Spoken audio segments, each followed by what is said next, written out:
मतलब जैसे जैसे हम आगे बढ़ेंगे थोड़ा थोड़ा कम इम्पोर्टेंट चैप्टर आएगा, 20-22 के बाद थोड़ा कम इम्पोर्टेंट होगा, बट अभी जो 18वां चैप्टर है ये इम्पोर्टेंट है। तो चैप्टर का नाम है व्रण आलेप बंध विधि अध्याय है। तो इसमें हम आलेप के बारे में पता चलेंगे, जो लेप लगाते हैं व्रण के ऊपर, जैसे हम, उसके बाद फिर बंध के बारे में जो बैंडेजिंग होता है उसके बारे में बताया गया है। अब इसके अंदर व्रण के आलेप और बंधन की विधि को बताने वाले अध्याय का व्याकरण करते हैं, ठीक है। तो इस लाइन को अंडरलाइन कीजिएगा। आलेप आग उपक्रम। आग का मतलब होता है सबसे पहला उपक्रम। अभी एक जगह और आएगा, तो अभी यहाँ पे आप अंडरलाइन कीजिए, वहां पे जब आएगा तो हम देखेंगे। अभी क्या है, आलेप आग उपक्रम, मतलब व्रण के लिए ना सबसे पहले जो उपचार है वो क्या है, आलेप। सबसे आग मतलब सबसे प्रथम उपचार है। आपसे पूछा जाएगा कि व्रण के लिए आग उपक्रम क्या है, तो क्या है, आलेप है। फिर ये क्या करता है, ये सर्व प्रकार के सोफों में सामान्य तथा अधिक प्रधान है। इसको छोड़ दीजिए, बट आप ये अंडरलाइन कीजिएगा, आलेप आप आग उपक्रम। फिर आलेप को कैसा लगाते हैं, प्रतिरोगम रक्षाया, मतलब क्या करते हैं, इसका विवेचन इसका आलेप के पश्चात, मतलब इसको बोला गया है कि अभी आगे आया, मतलब अभी आ गया कि प्रतिलोम में लगाना है, इसमें हिंदी में नहीं दिया। फिर उसके बाद क्या देखते हैं, आलेप के पश्चात बंध की प्रधानता होती है। तो आलेप को फर्स्ट बोला गया है, और सेकंड में क्या है, व्रण के लिए। दूसरा है हमारा बंध, ततो बंध प्रधान। उसके बाद क्या, वन, बंध के बारे में बोला गया। बंध क्या करता है, बंध का क्या क्या गुण है। बंध, बंध मतलब बैंडेजिंग। व्रण का रोपण में शुद्धि, शुद्धिकरण में, व्रण रोपण में, और अस्थि संधि स्थिर स्थिर में। हिंदी देखते हैं पूरा। आलेप सबसे पहले उपचार है, यह सर्व प्रकार के सोखों में समान है तथा अधिक प्राण है। इसका विवेचन प्रत्येक रोग के वर्णन में वर्णन के समय में किया जाएगा। तो हमने ये लाइन अंडरलाइन किया। फिर क्या करें, आलेप के बाद क्या आता है, बंध। तो सेकंड नंबर पे क्या आता है, आलेप के पश्चात बंध का आता है। और बंध का क्या कैरेक्टरिस्टिक है, बंध से व्रण का शोधन होता है, रोपण होता है, और अस्थि तथा संधियों की स्थिरता होती है। तो हमने जो चैप्टर देखा उसका नाम है व्रण आलेप बंध। पहला श्लोक का क्या था, आलेप आग उपक्रम। आलेप आग उपक्रम। फिर सेकंड पे क्या है, किसी भी व्रण के लिए सबसे पहला जो उपक्रम क्या है वो आलेप है, और उसके बाद बंध है, ठीक है।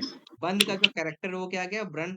व्रण क्या, बंध क्या करता है, व्रण का शोधन करता है, रोपण करता है, और अस्थि और संधि की स्थिरता लाता है। तो ये एआईपीजीटी में क्वेश्चन आया हुआ था कि बंधन के से क्या कैरेक्टरिस्टिक है, या बंधन के क्या गुण है। तो क्या कर रहा है, शोधन भी कर रहा है, रोपण भी कर रहा है, किसका, व्रण का, और अस्थि और संधियों में स्थिरता भी ला रहा है, ठीक है। फिर दूसरा क्या कह रहा है, अब ये भी इंपॉर्टेंट है कि आलेप को हमेशा ना प्रतिलोम लगाना चाहिए। प्रतिलोम का मतलब क्या होता है, कि बालों के अपोजिट डायरेक्शन में। एक अनुलोम होता है, एक प्रतिलोम होता है। तो अनुलोम ये होता है, जैसे हम स्नेहन करते हैं, तेल जैसे स्नेहन, जैसे प्रोसीजर करते हैं, स्नेहन स्वेदन करते हैं, तो स्नेहन जो होता है वो कैसा होता है, अनुलोम होता है। लेकिन आलेप क्या कह रहा है, आलेप को प्रतिलोम मतलब बालों के रूप के विरुद्ध दिशा में लगाते हैं। तो ये भी इंपॉर्टेंट है कि आलेप को प्रतिलोम लगाते हैं, अनुलोम नहीं लगाना चाहिए। अब प्रतिलोम लगाना चाहिए, ये पता होना चाहिए। और प्रतिलोम लगाने के क्या फायदे, वही आगे बोल रहा है कि प्रतिलोम आलेप लगाने से औसत अच्छी प्रकार वहां लग जाती है, रोमकूप में प्रवेश कर जाती है, एवं श्वेत वाहक श्वेत तथा शिरा मुख द्वारा भीतर जाकर बलवान हो जाती है। तो इतना इंपॉर्टेंट ये नहीं है, लेकिन ये आपसे वाइवा में पूछ सकता है कि प्रतिलोम क्यों लगाते हैं आलेप को। तो आप याद रखिए कि हाँ, आराम से वो इंटरनल उसका शिरा का मुख खुल जाता है और चली जाती है। बट आपको ये याद क्या करना है, आपके ऑब्जेक्टिव बेस में, कि आलेप को प्रतिलोम लगाते हैं। राहुल, आलेप को प्रतिलोम लगाते हैं, याद रखिएगा। जी सर। जी। आप इस तरह से आप थोड़ा सा हिंट लिख सकते हैं, आप करके, ताकि आपको याद रहे कि आप मतलब ही था, मतलब प्रतिलोम था। जहाँ पे व्रण शोफ में पीड़न कार्य करना अभिष्ट हो, जहाँ मान लीजिए जहाँ पे जो व्रण का शोफ है, मतलब सूजन आ रखी है, और वहां पे पीड़न करना, पीड़न का मतलब क्या होता है, पस को बाहर निकालना है, उसको छोड़कर अन्य शोफ में प्रयुक्त आलेप को सूखने नहीं देना चाहिए। मतलब ये है कि आलेप को ना, मतलब कि ज्यादा सुखाना नहीं चाहिए। आपने लेप लगा दिया, तो उसको थोड़ा सा जब सूखने से पहले इसको हटा देना है, यही बोला गया है। लेकिन किस किस केस में सूखने देना, पीड़न करने वाले में। ये इंपॉर्टेंट नहीं है, बस आपको याद रखना है कि सिर्फ कि आलेप को सूखने नहीं देना चाहिए। अंडरलाइन कर लीजिए कि आलेप को सूखने नहीं देना चाहिए। यहाँ पे लिख लीजिए एक्सेप्ट पीड़न का, पीड़न कार्य। आप एक्सेप्ट लिख लीजिएगा, पूरा अंडरलाइन मत कीजिए। एक्सेप्ट मत लीजिए कि पीड़न कार्य के अलावा आलेप को सूखने नहीं देना चाहिए, बस ये था मूव। अब आलेख के भी तीन प्रकार के हैं, सत्रिविध। उसमें भी तीन प्रकार कौन कौन सा है, प्रलेप, प्रदेय और आलेप। फिर से आलेप आ गया। तो आलेप का अगर टाइप पूछा जाए तो आप रखिएगा, आलेप का जो है वो तीन टाइप है, प्रलेप, प्रदेय और आलेप। सत्रिविध, प्रलेप, प्रदेय और आलेप। यहाँ से थोड़ा सा कंफ्यूजिंग है, देखते हैं कि प्रलेप क्या होता है, प्रदेय क्या होता है, और आलेप क्या होता है मेनली। हिंदी में भी देखेंगे, उनमें भेद निम्न प्रकार से। प्रलेप जो सबसे पहला है, क्या प्रलेप है। प्रलेप ठंडा होता है, पतला होता है तथा अपीड़ित अपीड़ितव्य व्रण में नहीं सूखने वाला होता। मत इसका अंडरलाइन लीजिएगा। जो प्रलेप है कैसा होता है, प्रलेप प्रलेप के बारे में आ रहा है कि वो शीत होता है, मतलब ठंडा होता है। शीत तनुर तनुरा अविशोषी विशोची च, मतलब क्या है कि प्रलेप जो है वो, जो हम प्रलेप लगाते हैं वो कैसा होता है, ठंडा होता है, पतला होता है। आप सोचिए कि आप किसी को प्रलेप लगा रहे हैं तो कैसा होगा, थोड़ा ठंडा होगा। जैसे मान लीजिए आप प्रलेप लगा रहे हैं, चंदन से लगा रहे हैं, तो चंदन का कैसा होगा, ठंडा होगा। उसको पानी की तरफ पतला करेंगे और व्रण में नहीं सूखने सूखने वाला होता है, मतलब वो हमेशा सा गीला सा रहता है, वो ड्राई मतलब वेट नहीं, वो ड्राई रहता है हमेशा, इस तरह से बोला। तो प्रलेप का अपन लिख लीजिएगा। प्रलेप क्या है, शीत तनु अविशोषी विशोषी च। फिर दूसरा क्या है, प्रदेह। प्रदेह के बारे में क्या करें, प्रदेह की औषधियां को पानी के साथ पीसकर गर्म करके वात और कफ प्रदान सोप में परिणत करते हैं। तो मतलब ये हो गया कि प्रदेह जैसा कैसा है, ये उष्ण है। क्या रहा ना, जैसे प्रदेह कैसा था, ठंडा था, शीत था। तो शीत था, तो पर्दे क्या है, उष्ण है। तो उष्ण वाली चीजें किस में लगा सकते हैं हम, जहाँ पे शीतलता रहती है, जैसे वात। वात का गुण क्या है, शीत होता है। कफ का भी गुण क्या होता है, शीत होता है। तो इसलिए बोला गया है कि प्रदे की औषधि को पानी के साथ पीसकर गर्म करके, इसमें आप गर्म अंडरलाइन कीजिएगा। और वात कफ प्रधान सोप में प्रयुक्त करते हैं, तथा पित्त तथा रक्त प्रदान में। अच्छा ठीक है, ये थोड़ा सा इसमें चेंजेस है। हाँ। जैसे जो सबसे पहले जो प्रदेय आया था, प्रदेय के लिए आया था कि पतला है, तनु है, पतला है, ठंडा है और विशोष मतलब सूखने वाला नहीं, सूखने वाला होता है। लेकिन प्रदेय के लिए बोला गया ना, प्रदेय दोनों होता है। शीतो वा बहु बहलो बहु अविशोषी च। इसको हिंदी में देखेंगे तभी समझ आएगा कि प्रदेय की औषधियों को पानी के साथ पीस कर, अगर गर्म पानी के साथ पीस रहे हैं तो उसको वाप कम प्रदान में यूज करना है। तथा पित्त और रक्त प्रदान में शीत तथा मोटा और पतला या तथा अधिक ना सूखने वाला लेप करते हैं। यहाँ पे थोड़ा वही मैं कह रहा था ना, यहाँ पे थोड़ा कंफ्यूजिंग आ गया, तो आपको बस ध्यान इतना रखना कि जो प्रलेप होता है वो पतला होता है और शीत होता है। और प्रदेह जो होता है वो कैसा होता है, वो उष्ण भी होता है, शीत भी होता है। उष्ण प्रदेह कब लगाएंगे, जब हम वात और कफज बीमारियों को ठीक करेंगे। और शीत प्रदेह कब लगाएंगे, जब हम रक्त और पित्त वाली चीजों को ठीक करेंगे। यहाँ पे यही मोरल ऑफ द स्टोरी यही था कि इतना ही याद रखना है। बाकी श्लोक वगैरह बस आप अंडरलाइन कर लीजिए कि प्रलेप शीत तनु विशोची च, प्रदेह में शीत वा बहल बहु अविशोची च। और इन दोनों के बीच में क्या होता है, मध्यम अत्र आलेप। इन दोनों के बीच आलेप प्रतिलेप और प्रदेह के मीडियो लक्षण वाला होता है। ये थोड़ा कंफ्यूजिंग है, मुझे आज तक कंफ्यूज किया है ये चीजें। तो इसमें हमको बस ध्यान रखना है कि प्रलेप कैसा है। प्रलेप का सिर्फ एक गुण है, ठंडा और पतला। लेकिन प्रलेप का दो गुण है, ठंडा गर्म दोनों। तो ठंडा किस में लगाएंगे, अगर रक्त और पित्त से कोई विकृति हो रही है। और गर्म कब लगाएंगे, जब वात और कफ से सोफ है। तो बस ध्यान इतना रखिएगा। और इन दोनों के बीच में क्या आलेप है। फिर क्या कह रहा है, तत्व। फिर देखते हैं, इनमें आलेप रक्त पित्त प्रधान शोथ का समन करता है। यहाँ पे तो बोल दिया कि आलेप के बारे में बोल दिया कि आलेप प्रलेप और प्रदेह के मिले हुए लक्षण वाला होता है। फिर से आगे फिर से डिलेप बोल दिया इन्होंने आलेप के बारे में कि इनमें आलेप जो होता है रक्तपित्त प्रधान शोथ का समन करता है। तो अगर आपसे डिजीज करके पूछे कि रक्तपित्त प्रधान में कौन सा यूज करना है, तो हमको आलेप का यूज करना है।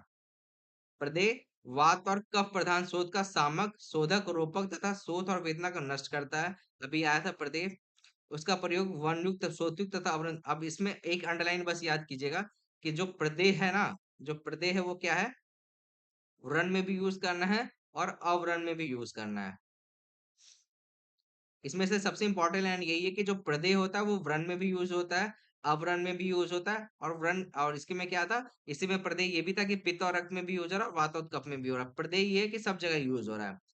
जिसको छत मतलब घाव में प्रयुक्त करते हैं। अब यहाँ से चीजें खत्म हो गई है, यहाँ पे चीजें खत्म हो गई। अब सोचिए आगे कोई नया लाइन आ गया, लिखा गया है, जिसमें जिसको छत मतलब जैसे छिल जाता है, घाव हो जाता है, में प्रयुक्त करते हैं, उसे प्रायः कल्क तथा निरुद्ध आलेप कहते हैं। जो अब कह रहा है कि जो घाव में हम लेप यूज करते हैं ना, उसमें उसको कल्क या निरुद्ध आलेप भी कहते हैं, ठीक है।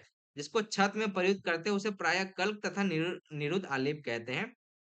तो आपसे पूछा जाता है कि निरुद्ध आलेप किसको कहते हैं, तो छत में प्रयुक्त होने वाले प्रदेय प्रलेप और जो भी हमारा आलेप है, उसमें यूज होने वाला जो प्रोसी है उसको निरुद्ध आलेप कहते हैं।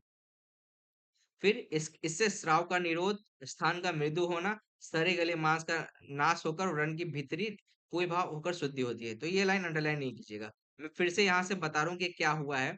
कि सबसे पहले आलेप के बारे में बताया कि आलेप तो नाम बता दिया कि हाँ, आलेप आग आग उपक्रम है। और आग उसको कैसे लगाते हैं कि उसको लगाते हैं हम प्रतिलोम। अब फिर बोला कि आलेप के 3 प्रकार होते हैं, प्रलेप, प्रदेय और आलेप।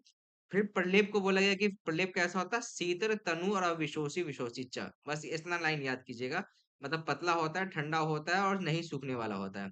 फिर प्रदेय को क्या बोला गया, प्रदेय दोनों होता है, शीत भी होता है और उष्ण भी होता है। जब उष्ण वाले का यूज करेंगे तो वात ऑफ कफ डिजीज में, और जब वात वाले का जब शीत वाले का यूज करेंगे तो रक्त और पित्त वाले में। फिर यहाँ बोल दिया कि आलेप क्या होता है, मध्यम, इन दोनों के बीच में होता है।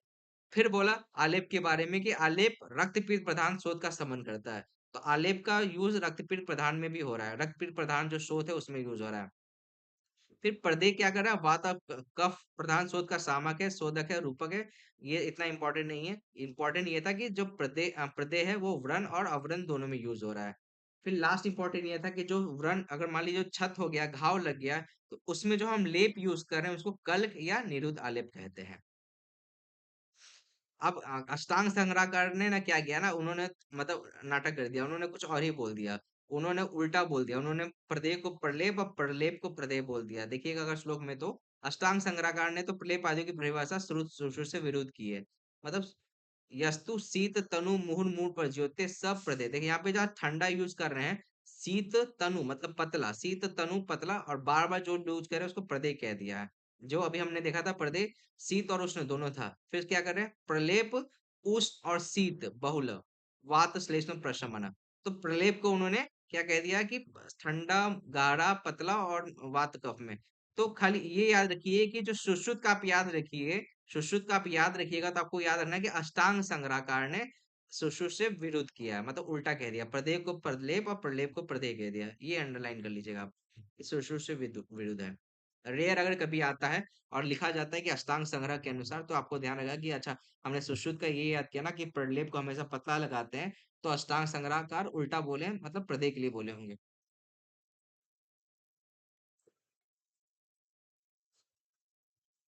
ठीक है, आगे देखते हैं। अब ये थोड़ा कंफ्यूजिंग है, इसको दो तीन बार पढ़िएगा, श्लोक को ध्यान में रख के पढ़िएगा। अविदग्ध सोप मतलब जो विदग्ध नहीं है, जो अच्छे से मतलब दग्ध नहीं हुआ है, की अवस्था में आलेप हितकारक होता है, तथा सोफों के भिन्न भिन्न दोषों का शमन करता है, एवं दाह कंड ऊर्जा को नष्ट करता है, त्वचा को शुद्ध करने में प्रधान है, मांस और रक्त को भी शुद्ध करता है, दाह का शमन करता है। इसके अतिरिक्त सुई चुभने किसी पीड़ और कंडों का शांत करता है। मनुष्य के मर्म स्थानों में तथा गु स्थानों पे जो रोग होते हैं उनकी शुद्धि या शमन करने के लिए। तो यहाँ पे अंडरलाइन बस ये कर लिया जाए कि जो मर्म स्थान है या गु स्थान में जो उसमें डिजीज हो रहे हैं उसकी शुद्धि में आलेप का यूज करना चाहिए। तो मर्म स्थान और गु स्थान में आलेप का यूज, ये अंडरलाइन कर लीजिए। ये वाला पॉइंट जो नेक्स्ट पॉइंट है, ये इंपॉर्टेंट है कि पित्त जन शोफ के आलेप में छठा भाग, वात में चतुर्भाग, कफ में आठवां भाग स्नेह का प्रयोग करना चाहिए। मतलब जो भी आप आलेप बनाते हैं ना, तो उसमें स्नेह द्रव्य मिलाते हैं। तो अगर मान लीजिए वातिक डिजीज है, पित्तैतिक डिजीज है और कफस डिजीज है, तो उसमें स्नेह कितना मिलाना है, तो आप वात के सामने 1/4 लिखिएगा, 1/4 अपॉन 1/4 लिख लीजिएगा, और उसके बाद में स्नेह लिख लीजिएगा। ठीक है, मतलब जो स्नेह मिला रहे हैं, उसमें क्या घी मिला सकते हैं, स्नेह कोई भी पदार्थ मिला सकते हैं। पित्त के सामने 1/6 लिख लीजिएगा स्नेह, और कफ के सामने 1/8 स्नेह। बस इतना याद रखिएगा। लिख रहे हैं आप लोग, कफ के सामने 1/8 स्नेह लिख लीजिएगा, ताकि ये ध्यान में है आप लोगों। तो क्या कह रहे हैं कि पित्त जन सोफ के आलेप में छठा भाग, वातिक में चतुर्भाग और कफ जन में आठवां भाग स्नेह का प्रयोग करना चाहिए। ये आप लोग लिख लीजिए, अंडरलाइन भी कर लीजिए और अलग से लिख भी लीजिएगा, इंपॉर्टेंट है।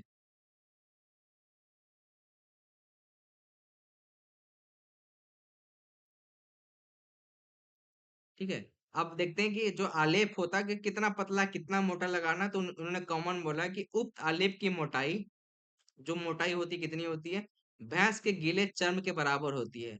तो माहिष चर्म के, आर्द्र माहिष चर्म के बराबर होती है। जो मान लीजिए जो भैंस होता है ना, उसको भैंस का जो चर्म होता है वो भी गीला चर्म, उसके बराबर होती है उसकी मोटाई। तो आप इस पर ध्यान रखिएगा कि जो सुश्रुत ने बोला है आलेप की मोटाई कितनी बोली है, भैंस के गीले चर्म, आर्द्र माहिष चर्म, इसको अंडरलाइन कर लीजिएगा, आर्द्र माहिष चर्म, और हिंदी में भी अंडरलाइन कर लीजिएगा, भैंस के गीले चर्म के बराबर। ये सुश्रुत के अनुसार है। चरक ने क्या बोला? चरक तू त्रिभाग अंगुष्ठ मात्र, मतलब क्या बोला है कि अंगूठे का तीसरा भाग, अंगूठा अपॉन 3 कर लीजिएगा, ताकि अंगूष्ठ जो अंगूठे की जो मोटाई होती है ना, उसका तीसरा भाग बोला है कि आलेप की मोटाई होनी चाहिए। तो चरक के अनुसार अलग है और सुश्रुत के अनुसार अलग है। जो आप लेप लगा रहे हैं या आलेप लगा रहे हैं, तो उसका कुछ तो मोटाई होगा ना। तो चरक ने क्या बोला है कि जो अंगूठा होता है, अंगूठे के मोलाई मोटाई का तीसरा हिस्सा त्रिभाग अंगुष्ठ मात्र, और चरक सुश्रुत ने बोला है कि आद्र माहिश चर्म। सुश्रुत बहुत भैंस चराते थे, उसी के बेस पे बोल दिया उन्होंने। तो ये दोनों आप ये भी इंपॉर्टेंट ही अंडरलाइन कर लीजिएगा। फिर आलेप को रात्रि के समय नहीं लगाना चाहिए, क्योंकि आलेप की शीतलता से रुकी हुई उस स्थान की उष्णता के नहीं निकलने से विकार की वृद्धि, अन्य रोग की प्रवृत्ति न हो जाए, अतः रात्रि में, बस इतना अंडरलाइन लीजिए, रात्रि में आलेप का निषेध है। ठीक है, ये आपको पता होना चाहिए क्यों होना, क्यों इससे ज्यादा जरूरी है कि रात्रि में आलेप को नहीं लगाना है। फिर वैसा ही चीज है कि कब लगाना है, किस बीमारी में लगाना है, मैं आपको बता दूं कौन सा अंडरलाइन अंडरलाइन करना है। तो जैसा आपने अंडरलाइन कर लिया कि रात्रि में आलेप का निषेध है, प्रदेह के द्वारा साध्य रोगों में तथा अधिकता पित्त रक्त और या रक्तपित्त अभिघात और बीज रोगों में दिन के समय लेप लगाना हितकारक होता है। छोड़िए इसको। परियुषित मतलब जो पहले से बना हुआ हो, अथवा पूर्व दिन में पिसा हुआ लेप दूसरे दिन नहीं लगाना चाहिए, मतलब जो पहले से आपने लगा रखा उसको दिन में नहीं, दूसरी बार नहीं लगाना चाहिए। ठीक है, इसी मतलब ताजा लगाना ही चाहिए, ये नॉर्मल चीज है। इसी तरह प्रथम आलेप को बिना हटाए हुए, मतलब ऐसा नहीं है कि पहले वाला हटाए नहीं उसी के ऊपर लगाए जा रहे, तो ये छोटी छोटी पॉइंट अंडरलाइन कर लीजिए कि पर्यूषित मतलब पुराने पूर्व दिन वाले लेप को दोबारा नहीं लगाना चाहिए। प्रथम आलेप को बिना हटाए हुए उसी पर दूसरा आलेप नहीं चढ़ाना चाहिए, क्योंकि छोड़ दीजिए। फिर प्रथम बार लगाने से बचे हुए लेप को कालांतर में दूसरी बार नहीं लगाना चाहिए। मान लीजिए कि आप एक बार लेप लगा रहे हैं, थोड़ा सा बच गया है, तो ऐसा नहीं कि उसी को दूसरी बार लगा लीजिए, तो कालांतर में दूसरी बार लगाना नहीं चाहिए। तो क्यों नहीं लगाना चाहिए इसको छोड़ दीजिए। बस सूखे हुए को रात में और प्रथम बिना हटाए हुए, ऐसा ऐसे जो चीजें नहीं करनी चाहिए। अब क्या करा है, अब हमारे आ गया, अब यहाँ से व्रण के, अब तक हमने देख लिया था। अब तक हमने क्या देखा था? हमने देखा था आलेप प्रलेप प्रदेय के बारे में। तो क्वेश्चन आलेप प्रदेय और इसे आ जाता है, ऐसा नहीं कि नहीं आता है। इसमें से जो आता है वो वातिक वाला मैंने बोला था, वन 4 6 8 करके, और दूसरा मैंने आपको बोला था ये महिषर्म और त्रिभाष अंगूर वाला। ये सब ऐसे ये क्वेश्चन है ना कि जो पूछे जाते हैं बहुत बार, आपके पीएससी में बहुत बार पूछे जाते हैं। बाकी जो पतला मोटा किसमें क्या लगाना चाहिए वो रेयर है कि वो पूछा जाएगा, बट ये वाला इंपॉर्टेंट है। अब आगे प्रलेप प्रदेय के बारे में दूसरा हिस्से चैप्टर में आएंगे, जिसमें बंधन के बारे में बताया गया है। अब यहाँ से व्रण के बंधन मतलब बैंडेजिंग जो होती है, द्रव्य का उपदेश किया जाता है। जैसे छोम, छोम मतलब सन से बना रुई, भेड़ की ऊन से बना हुआ दूकल, कोशागार की में से रेशम वसम, चीन देश में बना हुआ पट, बहुत सारी चीजें है जहाँ पे बोला गया है कि जिसका उपयोग हम बंधन के लिए कर सकते हैं। कोई याद नहीं करना, में व्याधि और काल का विचार करके इनका उपयोग करना चाहिए। इनका विशेष उल्लेख प्रकरण अनुसार होगा। ठीक है, बस हमको किससे लगाना है ये याद नहीं होना चाहिए, कैसे लगाना है वो याद होना चाहिए। तो ये जो 14 ये बोला गया कि बंद कितने होते हैं, तो बंद आप लिख लीजिएगा, बंद के प्रकार सुश्रुत के अनुसार 14 और वागवट के अनुसार 15। लिख लीजिए बंद। चरक के अनुसार सर। चरक ने शायद, चरक का शायद 3 या 2 है, मेरे को ध्यान नहीं आ रहा है। अब ये सुश्रुत और उसका लिखिएगा, मैं देख के बताऊंगा आप लोगों को। चरक दो, सड़क तो शायद 2 है। गाढ़ और शायद हाँ शिथिल। भाई 2 या 3 ऐसा ही है, ध्यान नहीं आ रहा है मुझे, लेकिन उस वहां से नहीं जो आएगा 14 15 इसमें से ही आएगा। आप लोग वैसे मैं आपको बता दूंगा कल, पर मेरे को भी याद जहां तक आ रहा है वर्ण वाले चैप्टर में 2 है। सर ठीक है, बंध के प्रकार सुश्रुत ने 14। और चरक ने सर 15। चरक ने नहीं, वाग्भट ने 15। अच्छा बाघ भट्ट। 14 क्या क्या है? ठीक। कोष दाम स्वस्तिक अनुवेलित प्रतोली मंडल स्थगिका यमक खटवा चीन विबंध वितान गोफन और पंचांगी, ये 14 बंद विशेष है। प्राय इनके नाम से इनका स्वरूप या रचना स्पष्ट है। वाग्भट नेक्स्ट क्या बोला? वाग्भट ने उत्संग नामक एक अधिक बंध माना है। बस ये ध्यान रखिए कि वाग्भट ने 15वां किसको माना है? उत्संग को। इस आजकल बंधनों की संख्या इन 15 से भी अधिक है। आजकल क्या हो रहा है, अलग अलग टाइप से भी हो रहा है, तो आजकल रहने दीजिए। अब क्या है कि ये बंद कहाँ पे बांधते हैं वो इंपॉर्टेंट है, तो इसको आप इंपॉर्टेंट कर लीजिएगा, आईएमपी लिख लीजिएगा, यहाँ से क्वेश्चन आते हैं।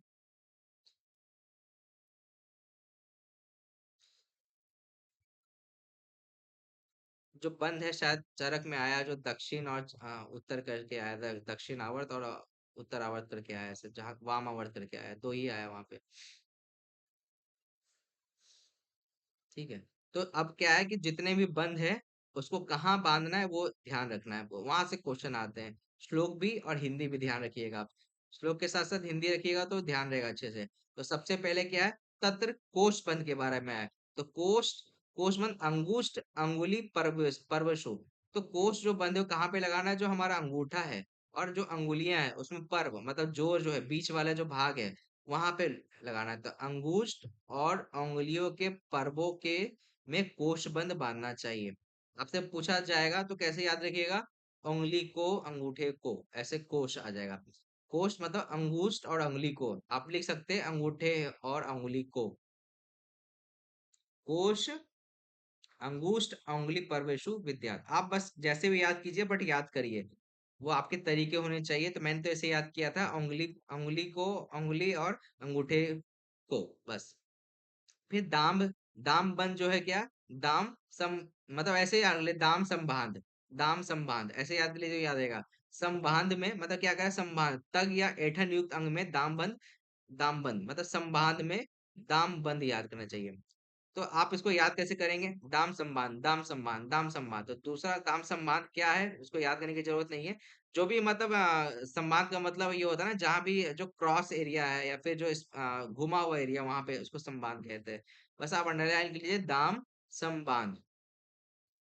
तीसरा इंपॉर्टेंट है स्वस्तिक वाला, इंपॉर्टेंट ये है तीसरा, स्वस्तिक बंद कहाँ बांधना है, संधि मतलब कि जो संधि है, कुर्चक, संधि कुर्चक भ्रू, भ्रू अंतर, अंतर तल कर्णेशु स्वस्तिकम मतलब क्या क्या है, संधि में है, कूर्चक में है, और यहाँ पे भ्रू छूट, ये भ्रू है मतलब भावों के बीच में। और यहाँ पे श्लोक में अच्छे से नहीं पता चला पर आप हिंदी देखिएगा तो आएगा, संधि कूर्चक भ्रू स्तन अंतर, स्तन के बीच में, और तल मतलब हाथ तल में, और कर्णेशु मतलब कान के में स्वस्तिक बंद मानना चाहिए। इसको हिंदी में अंडरलाइन कर लीजिए, संधि में, कूर्चक में, भ्रू में, स्तनों के मध्य में, हस्तल में मतलब तल आ गया तो हस्तल भी हो गया, पादतल भी हो गया, और कर्ण में स्वस्तिक बंध बांधना चाहिए। तो संधि बंध स्वस्तिक बंध किसमें, एक दो तीन चार पांच छह में है। स्वस्तिक में छह में नहीं, सात में समझिए। स्वस्तिक में कितने वर्ड आते हैं, स्वस्तिक सात वर्ड आ रहे हैं ना, सात। तो इसमें सात चीज आप याद लीजिए कि सात जगह बांधते हैं। स्वस्तिक को इंग्लिश में लिख रहे हैं तो कैसा लिख रहे हैं, सात लेटर्स आ रहे हैं ना, तो सही। तो संधि हो गया, फिर कुर्चक हो गया, फिर भ्रू हो गया, तीन ये हो गया, स्तनों के मध्य में, हस्ततल पादतल और कर्ण में, ये इंपॉर्टेंट याद रखिएगा, स्वस्तिक बंद इंपॉर्टेंट है। संधि कुर्चक भ्रू स्तन अंतर तल कर्णेशु स्वस्तिकम, ठीक है। फिर चौथा क्या है, अनुवेलित, अनुवेलित को अगर अनुवेलित तो शाखासु, शाखा मतलब क्या होता है, जो हाथ और पैर है शाखाओं में अनुवेलित बंध बांधना चाहिए, चौथा हो गया। इसको एक एक लाइन का श्लोक बहुत याद करना इजी होता है, जैसे अनुवेलित तु शाखासु, दाम संबांध। तो जो श्लोक में याद हो जाए उसको वैसे याद कर लीजिए, और जो ट्रिक से याद करना उसको ट्रिक से याद कीजिए। जैसे श्लोक स्वस्ति का भी बहुत अच्छा है, संधि कुर्च भ्रू अंत, भ्रू स्तनंत तल कर्णेशु। फिर आप क्या करें, ग्रीवा, ग्रीवा में प्रतोली, आप इसको याद कीजिए, ग्रीवा में प्रतोली मतलब ग्रीवा में प्रतोली। तो ग्रीवा और मेढ्र में कौन सा बांध है, प्रतोली। ये सब नाम अजीब अजीब से लग रहे होंगे, आप लोगों ने पहले भी सुना होगा। ग्रीवा में प्रतोली, तो ये पांचवा हमारा हो गया, ग्रीवा में और मेढ्र में कौन सा बंध बांधना है, प्रतोली बंध बांधना है।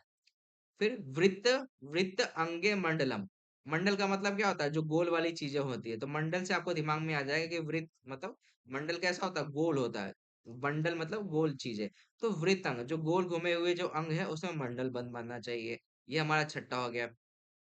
फिर क्या कह रहा है, छठा का सातवां आ गया, अंगुष्ठ अंगुली मेढ़ अग्रेसु स्थगिका, मतलब अब यहाँ पे अंगुष्ठ के पर में मतलब जोड़ में, और यहाँ पे क्या कर रहा है अंगुष्ठ के अग्र भाग में ना, देखिए अंगुष्ठ में, अंगुली में और मेढ़ के अग्र भाग में स्थगिका मानता है। यहाँ पे ग्रीवा में प्रतोली, यहाँ के अग्र भाग नहीं आया है।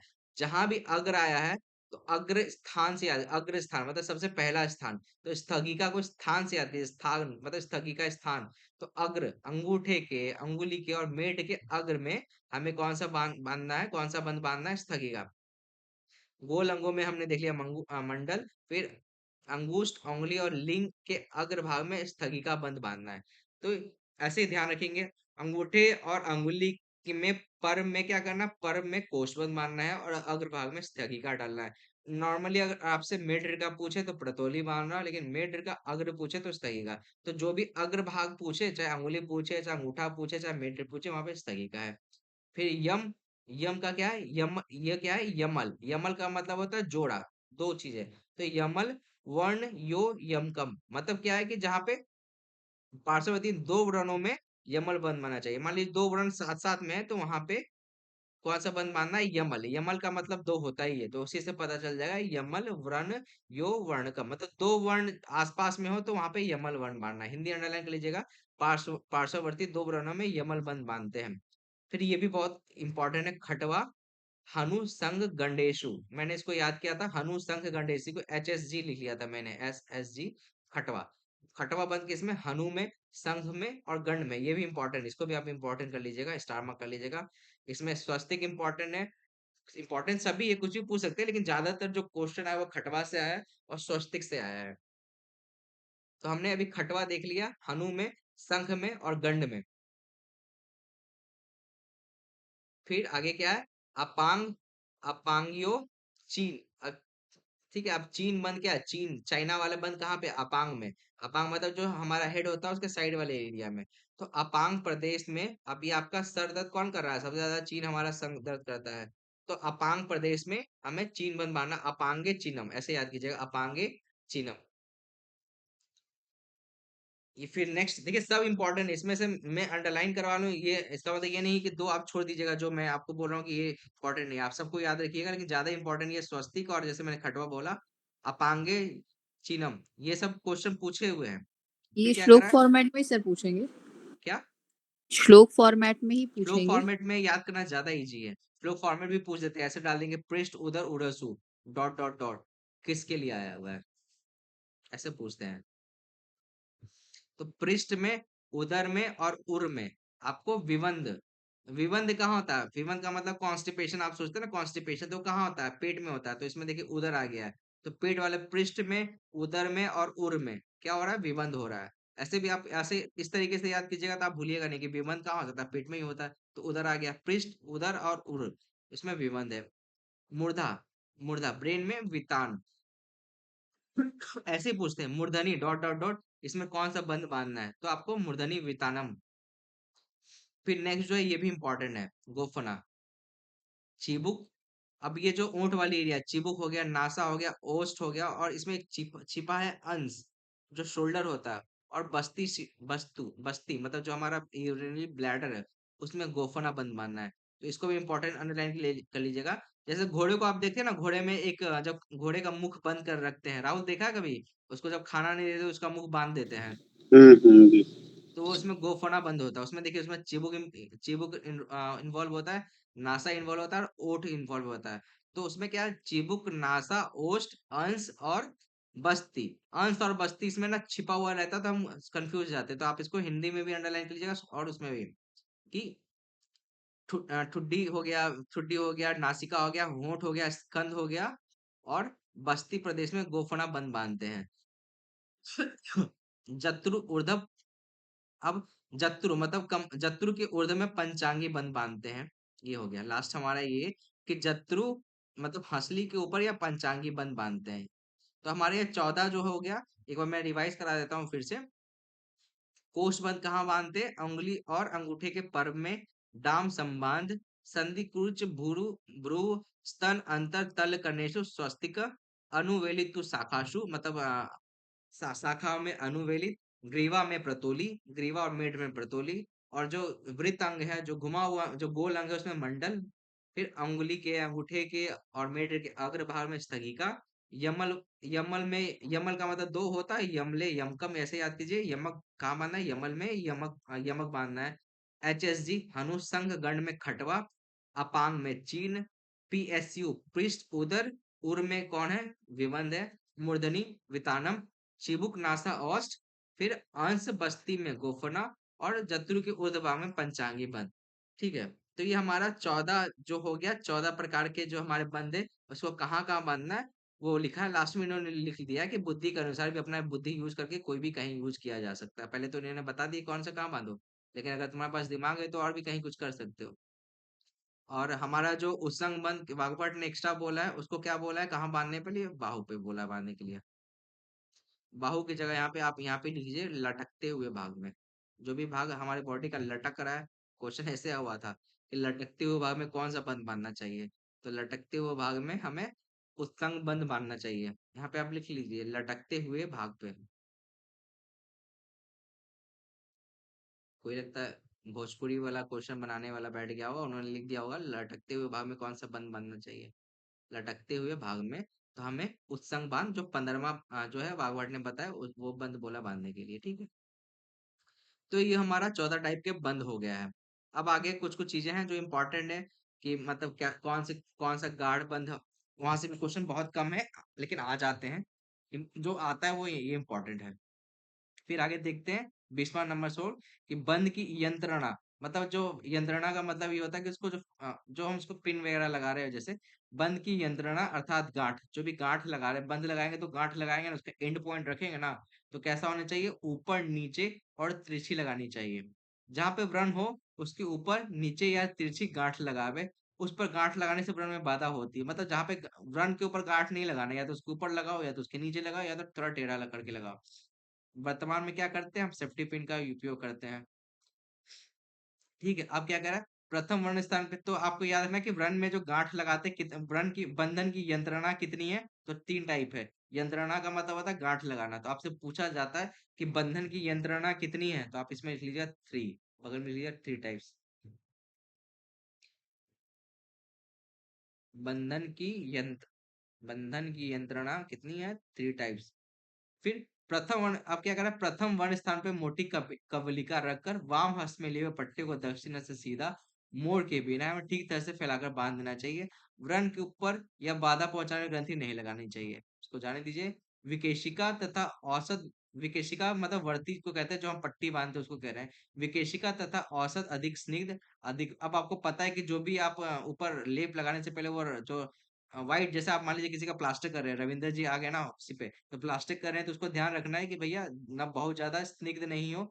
विकेशिका तथा औसत अधिक स्निग्ध अधिक रुक्ष और विषम नहीं होना चाहिए, क्योंकि इनके अधिक स्निग्ध होने से कीचड़ हो जाएगा, रुक्ष होने से व्रण फट जाता है तथा विषम रखने से व्रण कमान में घर्षण होता है। तो इसको जाने दीजिए, अंडरलाइन मत कीजिए। व्रण के आयतन, मतलब जैसा व्रण है ना, जैसे व्रण हो सकता है बड़ा हो, छोटा हो, लंबा हो, कैसा भी हो सकता है। व्रण के आयतन की विशेषता से बंध के भी 3 प्रकार होते हैं, गाढ़, सम और शिथिल, ये 3 विशेषता होती है। तो आपसे पूछा जाए कि बंधन के प्रकार कितने होते हैं, तो आपको याद रखना है सुश्रुत ने 14 बोला है। लेकिन आपसे पूछा जाए कि व्रण के आयतन के अनुसार बंध कितने प्रकार का है, तो आपको क्या ध्यान रखना है, 3। तो आप लिखना चाहे तो लिख लीजिए व्रण के आयतन अनुसार बंध, और सामने इसके 3 लिख लीजिएगा। व्रण आयतन अनुसार बंध।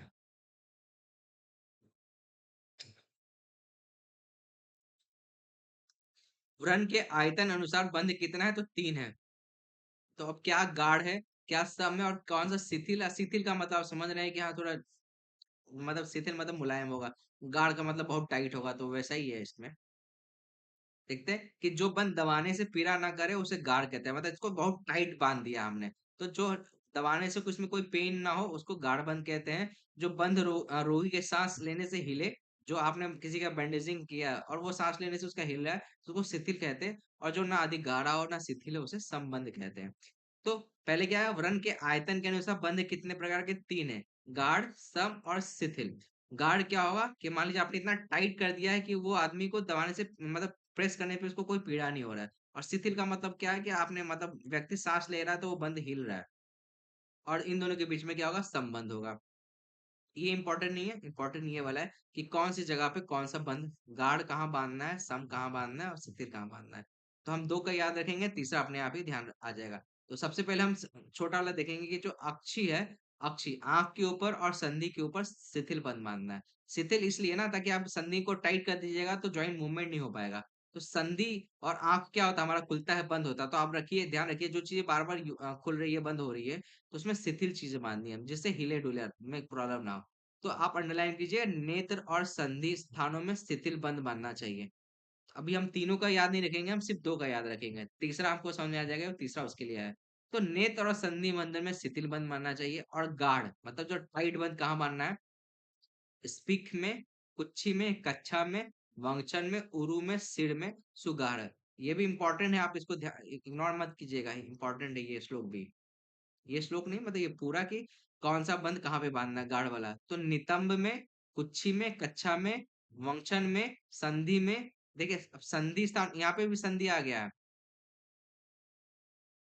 बट आपके अंजलि में सॉरी सॉरी वंचन संधि में, उरु और सिर इन सन में। एक मिनट, देखिए सबसे पहले हमने ये ध्यान रखना है कि हाँ जो शिथिल बंद है वो अक्षी में और संधि में बांधना है। आप कह रहा है गाढ़ बंद किसमें बांधेंगे, स्पिक में, कुक्षी में, कक्षा में, वक्षण में, उरु में, सिर में। तो नितंब, कुक्षी, कक्षा, वंक्षण एक ज्वाइंट से वंक्षण संधि लिख दिया इसलिए, उरु और सिर में। तो ये कितना, एक दो तीन चार पांच छह, छह चीजों में गाढ़ है और दो चीजों में क्या है, शिथिल है। बाकी सब में क्या है, हमारा संबंध है। देखते हैं क्या क्या है। हाथ, पैर, मुख, कान, कंठ, लिंग, वृषण, पीठ, पार्श्व, उदर, छाती, इन स्थानों में संबंध। तो हम इसको याद नहीं करेंगे हाथ पैर वाला। अगर आपसे पूछा जाए कि हाथ पैर में कौन सा बांधते हैं, आपको ये वाला याद रहेगा और ये वाला याद रहेगा, तो आपको ध्यान रहेगा कि हाँ संबंध आया हुआ है। ठीक है, तो आपको याद एक दो याद कर लीजिए, स्पीक, कुची, कक्षा, वंचन, उरु, सिर, ये हमारा हो गया गाढ़ के लिए हो गया। और हम अक्षी और संधि शिथिल के लिए याद रखेंगे। बाकी जिसमें जो भी आएगा, जैसे मैंने पूछा कि पार्श्व में कौन सा बंध बांधते हैं, तो आपको ध्यान रखना है पार्श्व में संबंध बांधते हैं। आपसे मैं पूछा कर्ण में कौन सा बंध बांधते हैं, कुछ भी मैं पूछ दूंगा तो आपको ध्यान रखना है कि इसमें संबंध बांधना है। लेकिन स्पीक में, कुच्छी में, कक्षा में, वंशन में, उरु में और सिर में हमेशा गाढ़ बांधना है, और अक्षी और संधि में शिथिल बांधना है। अब यहाँ पे आया कि जैसे कोई वर्ण मान लीजिए पैतृक दोष वाला, पैतृक वर्ण में जहाँ गाढ़बंध लगाना हो, मतलब मान लीजिए कि गाढ़बंध कहाँ लगाना है, जैसे नितम है और वहां पे वर्ण कैसा है, पित्त दोष प्रधान है। तो ये बोला गया कि जैसे पैतृक वर्ण में जहाँ गाढ़बंध लगाना हो तो वहां संबंध लगावे, और जहाँ संबंध लगाना हो वहां शिथिल बंध लगावे, तथा जहाँ शिथिल बंध बांधने का विधान हो वहां उसको छोड़ देना चाहिए, नहीं लगाना चाहिए, उस तरह को खुला ही रखना चाहिए। तो ये किसके लिए आया है, तो पैतृक के लिए है। पैतृक में क्या ध्यान ध्यान रखना है हमको, कि जो मैक्सिमम बताया उससे एक कम कर लगाना है। मतलब जहाँ गाढ़ बताया गया है तो गाढ़ की जगह सम लगाए, गाढ़ की जगह सम लगाएंगे, और जहाँ सम बताया गया वहां उसकी जगह हम शिथिल लगाएंगे, और शिथिल जहाँ लगाना उसको छोड़ देंगे। पित्त के बगल में रक्त भी रख लीजिए, यहाँ पे रक्त भी लिख लीजिए, ताकि आपको यह ध्यान रहेगा कि जो पैतृक वर्ण के लिए आया है वो भी रक्तज वर्ण के लिए आया है। आगे हिंदी में यही लिखा गया है कि इसी प्रकार नियम रक्त की दृष्टि उत्पन्न वर्ण में भी जाना चाहिए। तो यहाँ एक ये अंडरलाइन कर लीजिएगा कि जहाँ पैतृक, हिंदी में अंडरलाइन कर लीजिए कि पैतृक में जहाँ गाढ़बंध बोला गया वहां संबंध बांधे, जहाँ संबंध बोला गया वहां शिथिल बांधे, और जहाँ शिथिल बोला गया वहां पे हम व्रत बांधे ही नहीं। उसी प्रकार क्या कह रहा है, कफ के लिए बोला गया, कफ और वात के लिए, कि कफ के लिए क्या बोला गया, कफ से दूषित व्रण में जहाँ शिथिल बोला गया, अब उल्टा चलेगा, जहाँ शिथिल बंद बोला गया तो वहां संबंध, मतलब उससे एक्सट्रीम वाला, मैक्सिमम वाला। तो जहाँ पे शिथिल बोला गया वहां पे सम बांधे, जहाँ पे सम बोला गया गाढ़ बांधे, और अब जब गाढ़ बांधने के लिए बोला गया तो वहां पे अत्यंत गाढ़ बांधे। कफ के वर्ण के अनुसार वात दुष्ट के, तो कफ के बगल में वात लिख लीजिएगा, कफ और वात का सेम है और रक्त और पित्त का सेम है। तो जहां रक्त वाला है वहां पे क्या करना है, एक पहले आना है, और जहाँ कफ और वात वाला हुआ एक बाद जाना है। मतलब कफ में जहां बोला गया शिथिल बंध बांधना है, मान लीजिए शिथिल बंध किसके लिए था, अक्षी और हमारा संधि के लिए था, और हमको पता चला ये कफज वर्ण है, तो वहां पे शिथिल बंध ना बांध के हम वहां पे संबंध बांधेंगे। तो कफ में एक एक्स्ट्रा वाला जो पे जाना है, कफ में जहाँ दूषित वर्ण, जहाँ शिथिल बंध हो वहां पे सम बांधे, जहाँ पे सम हो वहां पे गाढ़ बांधे, और जहाँ गाढ़ है वहां पे अत्यंत गाढ़ बांधे। इसको हिंदी में आप लोग अंडरलाइन कर लीजिएगा। फिर क्या कह रहा है, पित्त दृष्टि से उत्पन्न व्रण को, अब मान लीजिए पित्त दृष्टि से उत्पन्न व्रण को शरद और ग्रीष्म ऋतु में, तो पित्त दुष्ट और शरद और ग्रीष्म अंडरलाइन कर लीजिएगा, दिन में 2 बार सुबह शाम बांधना चाहिए। इसी प्रकार रक्त दृष्टि जन व्रण में भी 2 बार बांधे। अब कह रहा है कि मान लीजिए कि बंद है पित्त दृष्टि से, जैसे हमने बोला गाढ़ की जगह सम, सम की जगह शिथिल, तो वैसे ही पित्त दृष्टि में क्या करना है कि ऋतु मान लीजिए उसमें कौन सा ऋतु है, शरद और ऋतु है और ग्रीष्म ग्रीष्म ऋतु है, तो दिन में 2 बार बंद बांधना चाहिए, और जो पित्त का रहेगा वही रक्त का रहेगा। फिर कफ की दृष्टि में, अब मान लीजिए कफ की दृष्टि से उत्पन्न व्रण को हेमंत तथा वसंत ऋतु में तीसरे दिन खोलकर बांधना चाहिए। इसको भी अंडरलाइन कर लीजिएगा। वायु से दूषित वर्ण को भी इसी नियम अनुसार बंधन करना चाहिए। इसको भी हिंदी में अंडरलाइन कर लीजिएगा कि मान लीजिए पित्त से दूषित वर्ण है और उसको कब बंद बांधना, शरद और ग्रीष्म में, तो उसको क्या करना है, दिन में 2 बार बंद बांधना है। लेकिन यही केस अगर कफ के लिए आता है, कफ से दूषित वर्ण है और उसको हेमंत और वसंत में व्रत बांधना है, तो इसको तीसरे दिन, मतलब आज बांधना है, फिर कल 2 दिन का गैप रखना है, फिर तीसरे दिन बांधना है। उसमें टाइम ज्यादा लगाना है और उसमें एक ही दिन में 2 बार बांध देना है। तो ये हमारा मतलब इसको हिंदी में अंडरलाइन कर लीजिएगा और इसको पढ़िएगा आप लोग कि हाँ मतलब पित्त वाला है तो पित्त वाले में दिन में 2 बार लगाना है शरद और ग्रीष्म ऋतु में। और कफ वाला है तो तीसरे दिन मतलब एक दिन मतलब 2 दिन छोड़ के तीसरे दिन नेक्स्ट बंध बांधना वो है। यदि सम और शिथिल बंधन बांधने की जगह गाढ़ बंध बांधा जाए।